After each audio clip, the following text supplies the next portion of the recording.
No, that wasn't caused by one of the Formula One cars yesterday. That's happened this morning. A lot of work going to be taking place, converting this area back into normality. And you can see here, you can get a feel for the size of these extra curbs or speed bumps they put in to stop drivers riding over the curbs. You don't really want to have the floor hitting those.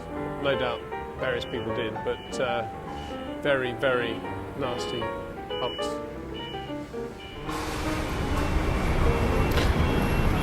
We're now looking down towards the Anderson Bridge. This is what is effectively the causeway over the harbour. And of course at night and on the onboards you don't get any feel for that at all. You just see it as a straight. But here it is in all its glory. And the pervading sense actually is of the aroma from these gorgeous flowers on the right in this beautiful Singapore morning. The humidity and the heat is lifting that scent, and that's how I'll always remember this bit of the Singapore Grand Prix circuit, that wonderful smell.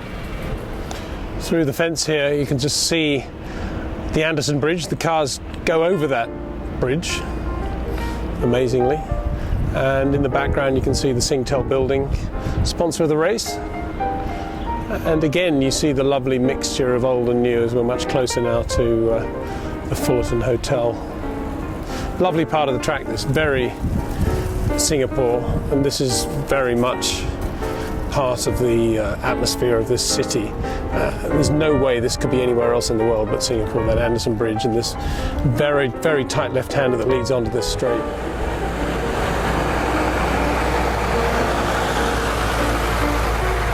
There's the Anderson Bridge, narrow, bumpy, change of elevation as well.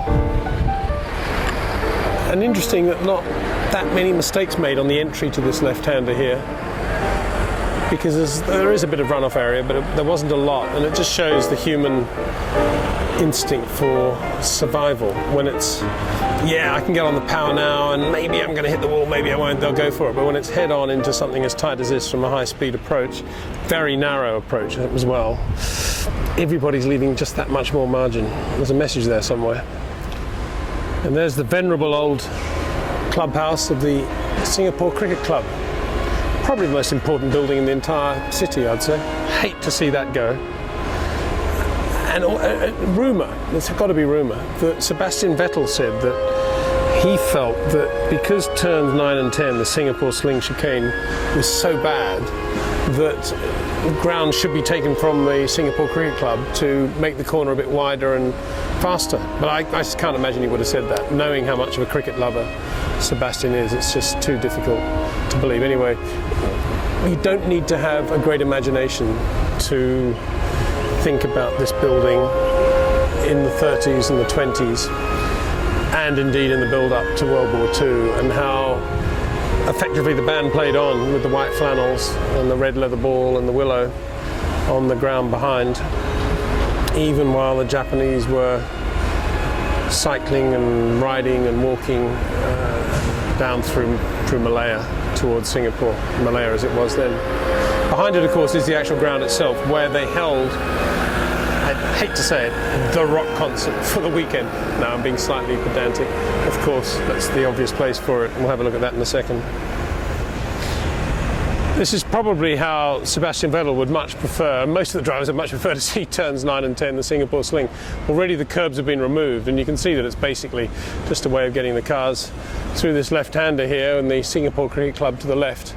But it's a very, very interesting corner in a way, because it's a chicane, it's a fast approach, but it's also in the middle of a left-hander, and that's what makes it difficult. It's not a straight approach, you're braking as you're turning in towards it. Great view there in the grandstands, I think, but certainly a corner that saw much of the action. And where the blue truck is the runoff area, where actually Sebastian Vettel went in the early phase of the race when he was chasing Lewis, or trying to chase Lewis. And that was the first sign, I think, as I said earlier, that the weekend or the night was going to go Lewis's way. There in the foreground is, of course, the most important part of the open space here, and that is the cricket wicket, being abused at the moment, but hopefully they'll get it mown and prepared pretty soon. And then in the background, this small matter of the sound stage and the performing stage for the rock concerts plural that have been taking place over the last 3 days here. And you can just see how central to the Grand Prix circuit this venue is and how ideal it is, and what a great job Singapore have done, actually, being serious now for a second, to integrate this attraction into Formula One. The first year it was held, I think, the concert, there was a bit of a problem with the engine noise versus the music, but they've got the timing pretty right now, as far as I know. And I haven't actually attended any of the concerts, because for me, listening to the Formula One cars actually is music enough over the weekend. But yeah, a beautiful place this, and from the back of those grandstands there, on the left, you would have seen the braking area for the Singapore Sling chicane, and you could have looked back over your shoulder at what was going on down here, so that would have been quite a good place. But I can't resist one more look at the venerable cricket club, kind of hidden by all the awnings, but that lovely veranda out the front there, you can just imagine them sitting there gently clapping and applauding a beautifully hit cover drive, even as the grenades were being thrown a few miles away. Okay, so that's basically the end of the lap. There are a few other bits that I didn't show, or we didn't go to in detail, but they're kind of fairly straightforward lefts and rights.